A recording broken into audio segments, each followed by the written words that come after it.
ओम brim बृहस्पतये नमः। जय माता दी दोस्तों, आपके अपने चैनल धर्म साधना में आपका बहुत बहुत स्वागत है। माँ भगवती दुर्गा की कृपा आप और आपके पूरे परिवार पर सदा सर्वदा बनी रहे। दोस्तों, आज 25 मई 2023 गुरुवार का दिन है और आज की वीडियो में आप सुनेंगे गुरुवार व्रत की कथा। और हाँ, आज गुरु पुष्य योग भी है, अमृत सिद्धि योग है, सर्वार्थ सिद्धि योग है। तो इतने शुभ योग में अगर आप कोई भी शुभ कर्म करते हैं तो उसका फल आपको बहुत अधिक प्राप्त होता है। गुरु पुष्य योग में कौन सा उपाय करना चाहिए और कौन सा उपाय करने से आपके जीवन की हर मनोकामना पूर्ण होगी, इसके बारे में वीडियो चैनल पर अपलोड हो चुकी है। अगर आपने अभी तक उस वीडियो को नहीं देखा है तो ज़रूर देख लीजिए। और अगर आप गुरुवार का व्रत शुरू करना चाहते हैं तो आज का दिन बहुत श्रेष्ठ है। गुरुवार का व्रत आप आज से शुरू कर सकते हैं। और हाँ, बिना व्रत किए भी आज के दिन आपको केले के पौधे की पूजा ज़रूर करनी चाहिए। केले में जल अर्पित करना चाहिए, कच्चा दूध अर्पित करना चाहिए और शुद्ध घी का दीपक केले के पौधे के पास ज़रूर प्रज्वलित करना चाहिए। और बृहस्पति देव के मंत्र ओम गुम गुरुवे नमः या ओम ब्रीम बृहस्पतये नमः, इस मंत्र का यथासंभव जप करना चाहिए। भगवान श्री लक्ष्मी नारायण की पूजा आराधना करनी चाहिए, क्योंकि इतना शुभ योग है। इतने शुभ योग में अगर आप पूजा आराधना करते हैं, बृहस्पतिवार व्रत की कथा सुनते हैं, तो इतने मात्र से भी आपके मन की कोई भी कामना पूर्ण हो जाएगी। तो पूरे श्रद्धा भाव से आज के दिन आपको बृहस्पति देव की पूजा आराधना करके व्रत कथा सुननी चाहिए। तो पूरे श्रद्धा भाव से बृहस्पतिवार व्रत की कथा का श्रवण करते हैं। प्राचीन समय की बात है, भारत में एक राजा राज्य करता था। वह राजा बड़ा प्रतापी और दानी था। वह नित्य प्रति मंदिर में भगवत दर्शन करने जाता था और ब्राह्मण और गुरुओं की सेवा किया करता था। उसके द्वार से कोई भी याचक निराश होकर नहीं लौटता था। वह प्रत्येक गुरुवार को व्रत रखता एवं पूजन करता था। हर दिन गरीबों की सहायता करता था, परंतु ये सब बातें उसकी रानी को बिल्कुल भी अच्छी नहीं लगती थी। वह न तो व्रत करती थी और न ही किसी को एक भी पैसा दान में देती थी। वह राजा से भी ऐसा करने को मना किया करती थी। एक समय की बात है कि राजा शिकार खेलने वन को चले गए।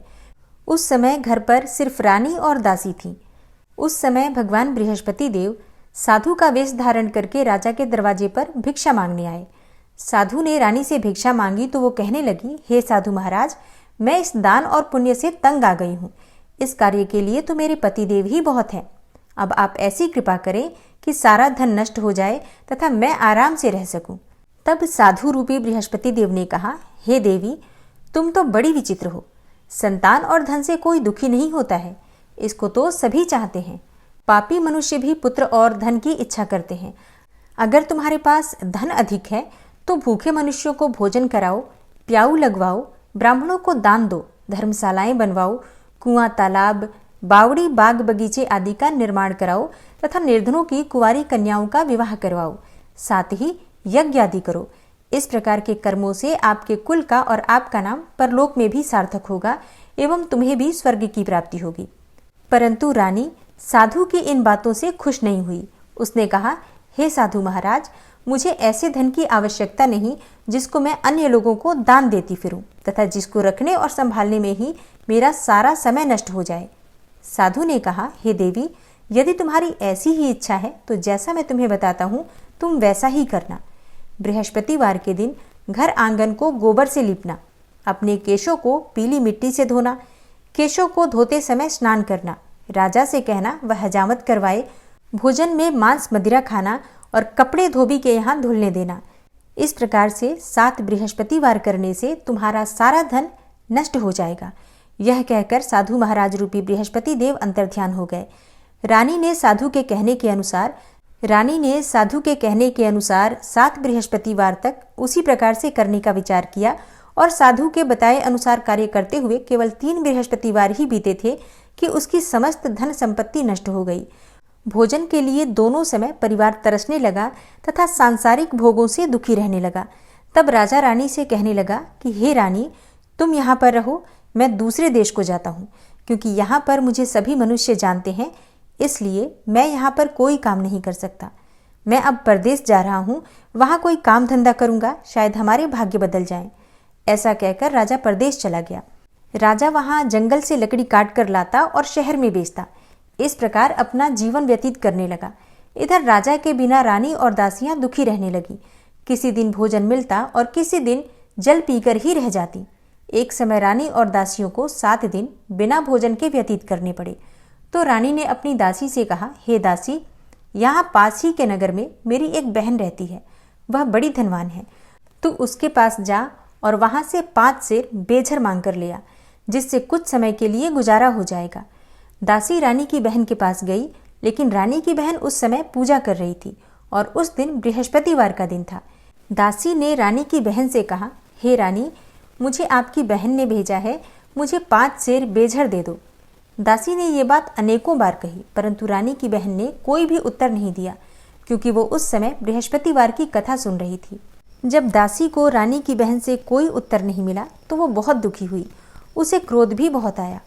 वह लौटकर रानी से बोली, हे रानी, आपकी बहन तो बहुत ही घमंडी है, वह छोटे लोगों से बात भी नहीं करती। मैंने उससे कहा तो उसने कोई उत्तर नहीं दिया, तो मैं वापस चली आई। रानी बोली, हे दासी, इसमें उसका कोई दोष नहीं है। जब बुरे दिन आते हैं तब कोई भी सहारा नहीं देता। अच्छे बुरे का पता विपत्ति में ही लगता है। जो ईश्वर की इच्छा होगी वही होगा। यह सब हमारे भाग्य का दोष है। उधर रानी की बहन ने सोचा कि मेरी बहन की दासी आई थी, परंतु मैं उससे बोली नहीं, तो इसलिए वह बहुत दुखी होगी। अतः कथा सुनकर और विष्णु भगवान का पूजन समाप्त करके वह अपनी बहन के घर आई और कहने लगी, हे बहन, मैं बृहस्पतिवार का व्रत कर रही थी, तुम्हारी दासी हमारे घर आई थी, परंतु जब तक कथा होती है तब तक हम लोग न उठते हैं और ना ही बोलते हैं, इसलिए मैं नहीं बोली। कहो, दासी क्यों गई थी? रानी बोली, हे बहन, हमारे घर अनाज नहीं था। वैसे तुमसे कोई बात छुपी नहीं है, इस कारण मैंने अपने दासी को तुम्हारे पास 5 सेर बेझर लेने के लिए भेजा था। रानी की बहन बोली, बहन देखो, बृहस्पति भगवान सबकी मनोकामना पूर्ण करते हैं। देखो, शायद तुम्हारे घर में ही अनाज रखा हो। यह सुनकर दासी घर के अंदर गई तो वहां उसे एक घड़ा बेझर का भरा हुआ मिल गया। उसे बड़ी हैरानी हुई, क्योंकि उसने एक एक बर्तन देख लिया था। उसने बाहर आकर रानी को बताया। दासी अपनी रानी से कहने लगी कि हे रानी, देखो, वैसे हमको जब अन्न नहीं मिलता तो हम रोज ही व्रत करते हैं। अगर इनसे व्रत की विधि और कथा पूछ ली जाए तो उसे हम भी कर लिया करेंगे। तब दासी के कहने पर रानी ने अपनी बहन से बृहस्पतिवार व्रत के बारे में पूछा। उसकी बहन ने बताया, हे रानी बहन, बृहस्पतिवार को सूर्योदय से पहले उठकर स्नान करके बृहस्पतिवार का व्रत करना चाहिए, लेकिन उस दिन सिर नहीं धोना चाहिए। बृहस्पतिवार के व्रत में चने की दाल और मुनक्कों से विष्णु भगवान का केले के वृक्ष की जड़ से पूजन करें तथा दीपक जलावें। उस दिन एक ही समय भोजन करें। भोजन पीले खाद्य पदार्थ का करें तथा कथा सुनें। इस प्रकार करने से गुरु भगवान प्रसन्न होते हैं, अन्न, पुत्र और धन देते हैं। इस तरह व्रत और पूजन की विधि बताकर रानी की बहन अपने घर लौट गई। दासी और रानी दोनों ने निश्चय किया कि वे बृहस्पति देव भगवान का पूजन जरूर करेंगी। 7 दिन के बाद जब बृहस्पतिवार आया तो उन्होंने व्रत रखा। घुड़साल में जाकर चना और गुड़ बीन लाई तथा उसकी दाल से केले की जड़ में विष्णु भगवान का पूजन किया। अब भोजन कहाँ से आए, इस बात को लेकर दोनों बहुत दुखी थी, परंतु उन्होंने व्रत किया था, इस कारण बृहस्पति देव भगवान प्रसन्न थे। वे एक साधारण व्यक्ति के रूप में 2 थालों में सुंदर पीला भोजन लेकर आए और दासी को देकर बोले, हे दासी, यह भोजन तुम्हारे और रानी के लिए है, तुम दोनों करना। दासी भोजन पाकर बड़ी प्रसन्न हुई और रानी से बोली, रानी जी, भोजन कर लो। रानी को भोजन आने के बारे में कुछ भी पता नहीं था, इसलिए वह दासी से बोली, जा तू ही भोजन कर, क्योंकि तू हमारी व्यर्थ में हंसी उड़ाती है। दासी बोली, एक व्यक्ति अभी अभी भोजन देकर गया है। रानी कहने लगी, वह भोजन तेरे लिए ही दे गया है, तू ही भोजन कर। दासी ने कहा, वह व्यक्ति हम दोनों के लिए 2 थालों में भोजन दे गया है, इसलिए मैं और आप दोनों ही साथ साथ भोजन करेंगी। फिर दोनों ने गुरु भगवान को नमस्कार करके भोजन प्रारंभ किया। उसके बाद से वे प्रत्येक बृहस्पतिवार को गुरु भगवान का व्रत और पूजन करने लगी। बृहस्पति भगवान की कृपा से उनके पास धन हो गया, परंतु रानी फिर पहले की तरह से आलस्य करने लगी। तब दासी बोली, देखो रानी, तुम पहले भी इसी प्रकार आलस्य करती थी, तुम्हें धन के रखने में कष्ट होता था, इस कारण सभी धन नष्ट हो गया। अब गुरु भगवान की कृपा से धन मिला है तो फिर तुम्हें आलस्य होता है। बड़ी मुसीबतों के बाद हमने यह धन पाया है, इसलिए हमें दान पुण्य करना चाहिए। दासी ने रानी से कहा कि हे रानी, तुम भूखे मनुष्यों को भोजन करवाओ, प्याऊ लगवाओ, ब्राह्मणों को दान दो, कुआं, तालाब, बावड़ी आदि का निर्माण करवाओ, मंदिर पाठशालाएं बनवाकर दान दो, कुंवारी कन्याओं का विवाह करवाओ, धन को शुभ कार्यों में खर्च करो, जिससे तुम्हारे कुल का यश बढ़े और स्वर्ग प्राप्त हो और पितृ प्रसन्न हो। दासी की बात मानकर रानी ने इसी प्रकार के कर्म करने प्रारंभ किए, जिससे उनका यश काफी फैलने लगा। एक दिन रानी और दासी आपस में विचार करने लगी कि न जाने राजा किस दशा में होंगे, उनकी कोई खोज खबर नहीं है। गुरु भगवान से उन्होंने प्रार्थना की और भगवान ने रात्रि में राजा को स्वप्न में कहा, हे राजा उठ, तेरी रानी तुझको याद करती है, अब अपने देश को लौट जा। राजा प्रातःकाल उठकर जंगल से लकड़ियां काटकर लाने के लिए जंगल की ओर चल पड़ा। जंगल से गुजरते हुए वह सोचने लगा कि रानी की गलती की वजह से कितने दुख भोगने पड़े। राजपाट छोड़कर उसे जंगल में आकर रहना पड़ा। जंगल से लकड़ियां काटकर उन्हें बेचकर गुजारा करना पड़ा। उसी समय उस जंगल में बृहस्पति देव एक साधु का रूप धारण करके आए और राजा के पास आकर बोले, हे लकड़हारे, तुम इस सुनसान जंगल में किस चिंता में बैठे हो, मुझे बतलाओ। यह सुनकर राजा के नेत्रों में जल भर आया और वह साधु की वंदना करके बोला, हे प्रभु, आप तो सब कुछ जानने वाले हैं। इतना कहकर राजा ने साधु को अपनी संपूर्ण कहानी सुना दी। महात्मा तो स्वभाव से ही दयालु होते हैं। वे राजा से बोले, हे राजा, तुम्हारी पत्नी ने बृहस्पति देव के प्रति जो अपराध किया था, जिसके कारण तुम्हारी यह दशा हुई, अब तुम किसी प्रकार की चिंता मत करो। भगवान तुम्हें पहले से बहुत अधिक धन देंगे। देखो, तुम्हारी पत्नी ने बृहस्पतिवार का व्रत करना प्रारंभ कर दिया है और अब तुम भी बृहस्पतिवार का व्रत करके चने की दाल व गुड़ और जल को लोटे में डालकर केले के पत्ते से भगवान विष्णु का पूजन करो। फिर कथा कहो या सुनो, भगवान तुम्हारी सब मनोकामनाओं को पूर्ण करेंगे। साधु को प्रसन्न देखकर राजा बोला, हे प्रभु, मुझे लकड़ी बेचकर इतना पैसा भी नहीं बचता जिससे भोजन के उपरांत कुछ बचा सकूं। मैंने रात्रि में अपनी रानी को व्याकुल देखा है। मेरे पास कोई साधन नहीं जिससे उनका समाचार जान सकूं। फिर मैं बृहस्पतिवार की कौन सी कहानी कहूं या सुनूं, मुझको तो कुछ भी मालूम नहीं है। साधु ने कहा, हे राजा, तुम किसी बात की चिंता मत करो। बृहस्पतिवार के दिन तुम रोजाना की तरह लकड़ियां लेकर शहर में जाओ। तुम्हें रोज से दुगना धन प्राप्त होगा, जिससे तुम भली भांति भोजन कर लोगे तथा बृहस्पति देव की पूजा का सामान भी आ जाएगा। और बृहस्पति देव की कथा इस प्रकार है। प्राचीन काल में एक बहुत ही निर्धन ब्राह्मण रहता था। उसके कोई संतान नहीं थी। वह नित्य पूजा पाठ करता था, परंतु उसकी स्त्री बहुत ही मलिनता के साथ रहती थी। वह न तो स्नान करती थी और न ही किसी देवता का पूजन करती थी। प्रातःकाल उठते ही सर्वप्रथम भोजन करती थी, बाद में कोई अन्य कार्य करती थी। ब्राह्मण देवता बहुत दुखी रहते थे। वे पत्नी को बहुत समझाते, किंतु उसका कोई परिणाम नहीं निकलता था। भगवान की अनुकंपा से एक समय उस ब्राह्मण की पत्नी गर्भवती हुई और 10वें महीने एक सुंदर कन्या को जन्म दिया। निर्धन ब्राह्मण कन्या के जन्म से बहुत दुखी हुआ। धीरे धीरे ब्राह्मण की कन्या बड़ी होने लगी। बचपन से ही उस कन्या की रुचि भगवान विष्णु की पूजा में थी। वह प्रातः उठते ही स्नान आदि करके भगवान विष्णु की पूजा करने मंदिर में जाती थी। बृहस्पतिवार को व्रत करके विधिवत पूजा पाठ करती थी और पूजा पाठ करने के बाद पढ़ने के लिए पाठशाला में जाती थी। घर से चलते हुए वह मुट्ठी भर जौ साथ लेकर जाती और पाठशाला के रास्ते में थोड़े थोड़े जौ गिराती जाती थी। जब वह पाठशाला से घर लौटती तो जौ के वो दाने सोने में बदले हुए मिलते थे। लड़की सभी दाने सोने के बीन लाती थी। एक दिन जब वह सोने के दानों को साफ कर रही थी तो उसकी माँ ने कहा, बेटी, सोने के दाने साफ करने के लिए सोने का सूप भी होना चाहिए। अगले दिन बृहस्पतिवार था। उसने भगवान बृहस्पति देव की पूजा करते हुए प्रार्थना की कि हे भगवान, यदि आपका व्रत मैंने विधिवत किया है तो मुझे सोने का सूप दे दो। भगवान बृहस्पति देव ने उसकी मनोकामना पूरी करने का वचन दिया। पाठशाला से लौटते समय उसे रास्ते में सोने का सूप पड़ा हुआ मिला।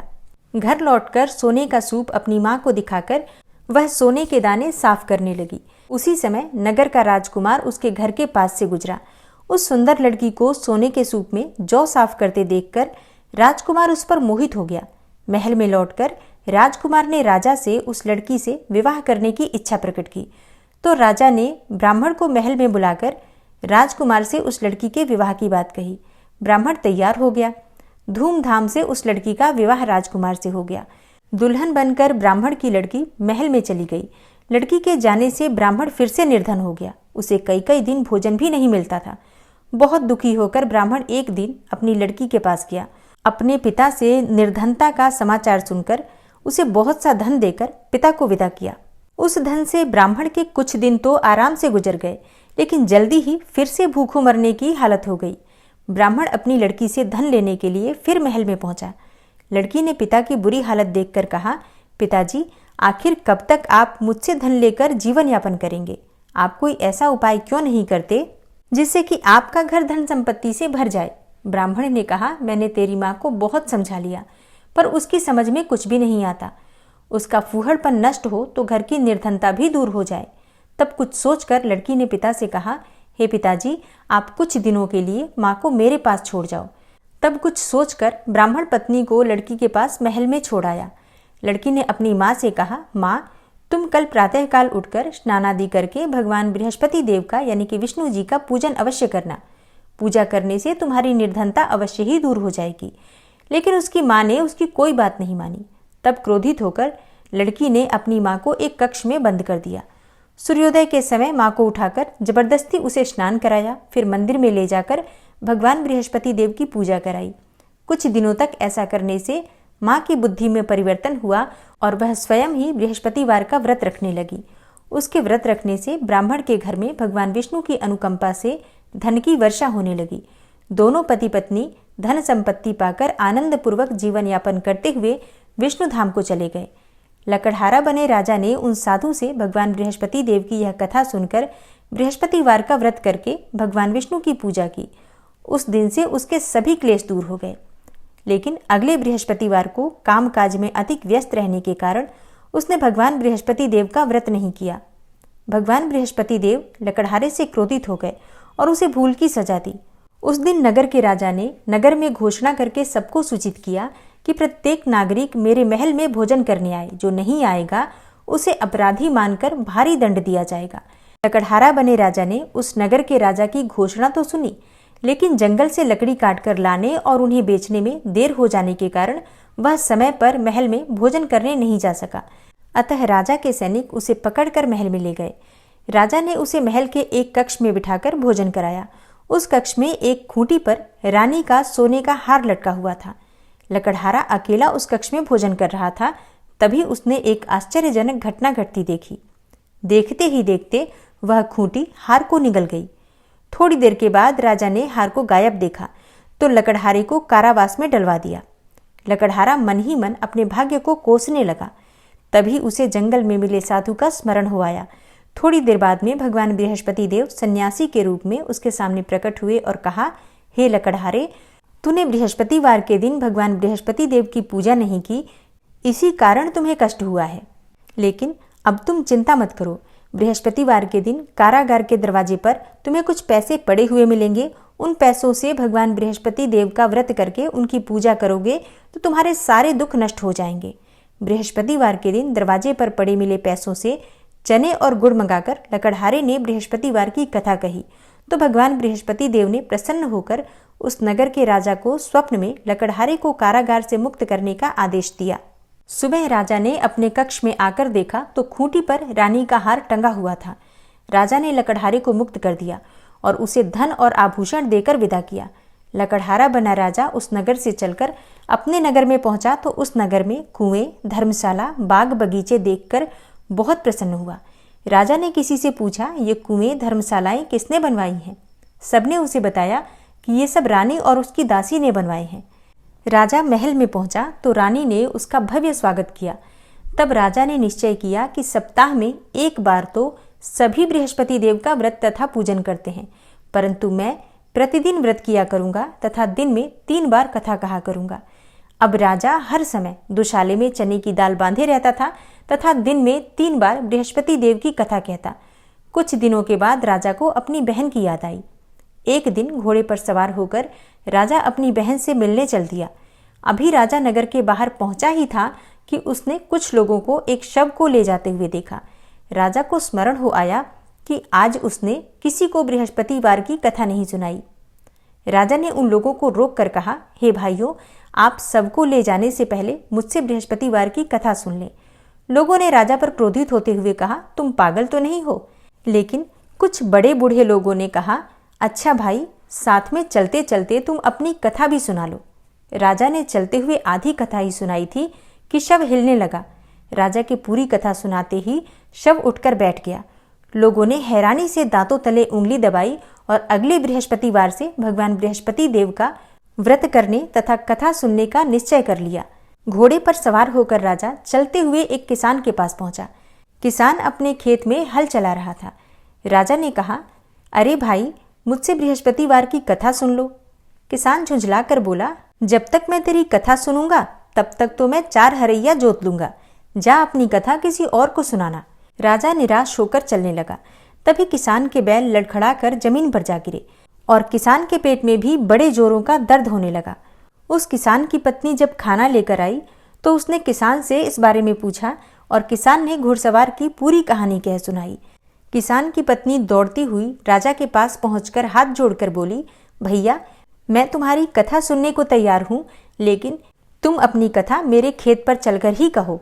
राजा ने उसके साथ खेत पर पहुंचकर बृहस्पतिवार व्रत की कथा सुनाई। तभी बैल उठकर खड़े हो गए। किसान के पेट का दर्द भी तुरंत ठीक हो गया। राजा अपनी बहन के घर पहुंचा तो उसकी बहुत आवभगत हुई। अगले दिन सुबह उठकर राजा ने देखा कि घर के सभी लोग भोजन कर रहे हैं। किसी भूखे को बृहस्पतिवार की कथा सुनाए बिना राजा भोजन नहीं करता था। उसने अपनी बहन से कहा, हे बहन, क्या घर में कोई ऐसा व्यक्ति है जिसने भोजन नहीं किया हो? उसकी बहन बोली, भैया, हमारे घर में तो क्या, आपको पूरे नगर में कोई ऐसा व्यक्ति नहीं मिलेगा जिसने सुबह सुबह भोजन नहीं किया हो। तब राजा ने अपनी बहन के घर से निकलकर उस नगर में बिना भोजन किए व्यक्ति की तलाश की। एक गडरिये के घर में उसका बेटा बीमार होने के कारण भूखा रह गया था। राजा ने उसको जाकर बृहस्पतिवार व्रत की कथा सुनाई। कथा सुनते सुनते ही गडरिये का बीमार बेटा बिल्कुल ठीक हो गया। सबने राजा की बहुत प्रशंसा की। एक दिन राजा ने अपनी बहन से कहा, बहन, अब हम अपने घर जाना चाहते हैं, तुम भी हमारे साथ चलो, कुछ दिन वहां रहकर लौट आना। राजा की बहन ने अपनी सास से पूछा तो सास ने ताने देते हुए कहा, बहू, मायके जाना हो तो अकेली ही जाना, मेरे पोतों को मत ले जाना। तुम्हारे भाई के कोई संतान नहीं है, कहीं तुम्हारी भाभी मेरे पोतों पर कोई जादू टोना न कर दे। बहन ने अपने भाई से कहा, हे भैया, मैं तो चलूंगी पर कोई बालक नहीं जाएगा। राजा बोला, जब कोई बालक ही नहीं चलेगा तब तुम ही जाकर क्या करोगी? बड़े दुखी मन से राजा अपने नगर को लौट आया। रानी ने राजा से कहा, आप तो अपनी बहन को साथ लाने की बात कहकर गए थे, फिर बहन को साथ क्यों नहीं लाए? तब राजा ने दुखी होते हुए कहा, हे रानी, हम निसंतान हैं, इसलिए कोई हमारे घर आना पसंद नहीं करता। रानी ने राजा को समझाया, हे प्राणनाथ, हमें बृहस्पति देव ने सब कुछ दिया है, अब भगवान बृहस्पति देव हमें संतान भी अवश्य देंगे। बृहस्पतिवार को विधिवत व्रत करते हुए राजा रानी ने भगवान बृहस्पति देव से संतान के लिए प्रार्थना की। कुछ दिनों के बाद उन्होंने स्वप्न में दर्शन देते हुए कहा, हे राजन, तेरी मनोकामना अवश्य पूरी होगी। 1 सप्ताह बाद ही रानी गर्भवती हो गई और उसी रात को बृहस्पति देव ने राजा से स्वप्न में आकर कहा, हे राजा, उठ, सभी सोच त्याग दे, तेरी रानी गर्भ से है। राजा को यह बात सुनकर बड़ी खुशी हुई। 10वें महीने उन्हें एक सुंदर पुत्र की प्राप्ति हुई। राजा और रानी दोनों बहुत प्रसन्न हुए। तब राजा ने रानी से कहा, हे रानी, स्त्री बिना भोजन के रह सकती है पर बिना कहे नहीं रह सकती। जब मेरी बहन आवे तब तुम उससे कुछ मत कहना। रानी ने सुनकर हाँ कर दिया। जब राजा की बहन ने यह शुभ समाचार सुना तो बहुत प्रसन्न हुई और बधाई लेकर अपने भाई के यहाँ आई। तभी रानी ने कहा, घोड़ा चढ़कर तो नहीं आई, गधा चढ़ी आई। राजा की बहन बोली, भाभी, मैं इस प्रकार न कहती तो तुम्हें औलाद कैसे मिलती? इस प्रकार राजा रानी जीवन पर्यंत बृहस्पतिवार का व्रत करते रहे। उनके घर में धन की वर्षा होती रही। इस तरह आनंद पूर्वक जीवन यापन करते हुए राजा रानी भगवान बृहस्पति देव की अनुकंपा से मोक्ष को प्राप्त करके सीधे वैकुंठ धाम पहुंच गए। बृहस्पतिवार को विधिवत व्रत करके जो स्त्री पुरुष भगवान विष्णु की पूजा करते हैं, भगवान उनकी सभी मनोकामनाएं पूर्ण करते हैं। बृहस्पति देव ऐसे ही हैं, जैसी जिसके मन में कामनाएं होती हैं सभी को पूर्ण करते हैं। जो सद्भावना पूर्वक बृहस्पतिवार का व्रत करता है एवं कथा पढ़ता है अथवा सुनता है अथवा दूसरों को सुनाता है, बृहस्पति देव उसकी सभी मनोकामनाएं पूर्ण करते हैं। भगवान बृहस्पति देव उसकी सदैव रक्षा करते हैं। संसार में जो मनुष्य सद्भावना से भगवान जी का पूजन व्रत सच्चे हृदय से करते हैं तो उनकी सभी मनोकामनाएं पूर्ण करते हैं। जैसी सच्ची भावना से रानी और राजा ने उनकी कथा का गुणगान किया तो उनकी सभी इच्छाएं बृहस्पति देव जी ने पूर्ण की थी। इसलिए सच्चे मन से बृहस्पतिवार का व्रत करना चाहिए, कथा पढ़ना चाहिए अथवा सुनना चाहिए और इसके बाद शुद्ध घी का दीपक जलाकर बृहस्पति देव की आरती करनी चाहिए। तो चलिए अब आरती कर लेते हैं। ओम जय बृहस्पति देवा, स्वामी जय बृहस्पति देवा, छिन छिन भोग लगाऊं कदली फल मेवा। ओम जय बृहस्पति देवा, तुम पूर्ण परमात्मा, स्वामी तुम अंतर्यामी, जगत पिता जगदीश्वर, तुम सबके स्वामी। ओम जय बृहस्पति देवा, चरणामृत निज निर्मल, सब पातक हरता, सकल मनोरथ दायक, कृपा करो भरता। ओम जय बृहस्पति देवा, तन मन धन अर्पण कर, जो जन शरण पड़े, प्रभु प्रकट तब होकर, आकर द्वार खड़े। ओम जय बृहस्पति देवा, दीन दयाल दयानिधि, भक्तन हितकारी, पाप दोष सब हरता, भवबंधन हारी।